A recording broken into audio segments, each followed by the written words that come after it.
Tonight we've discovered the gunman has ties to Florida and more specifically here in the Bay Area. Lockheed Martin confirming Stephen Paddock used to work at its predecessor company at the Pinellas County facility.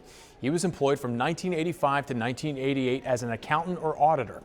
The company says they're cooperating with federal authorities to answer any questions they may have about Paddock.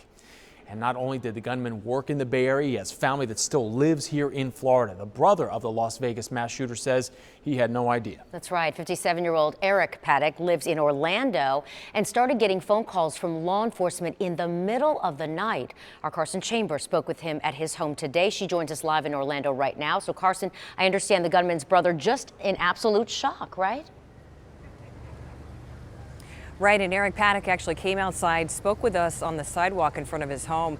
He says his brother was a professional gambler for more than 25 years, won cars, $250,000 checks at casinos, playing online video poker.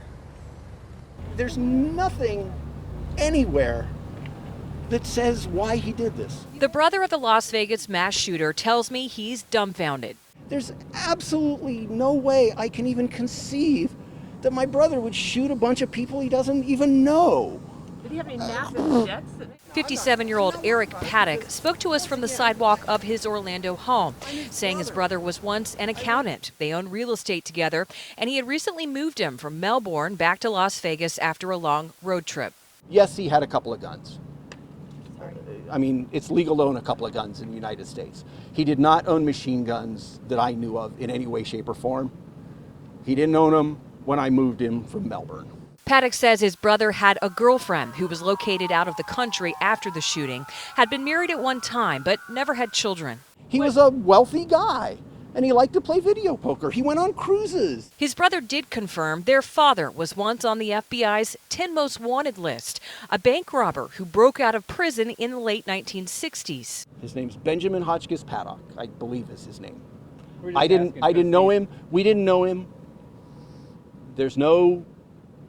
He was in jail and broken out of jail, and you'll find out it's a wonderful story. He says claims made by ISIS taking responsibility are bogus. The FBI says those claims are false too. Steve had nothing to do with any political organization, religious organization, no white supremacists, nothing, as far as I know.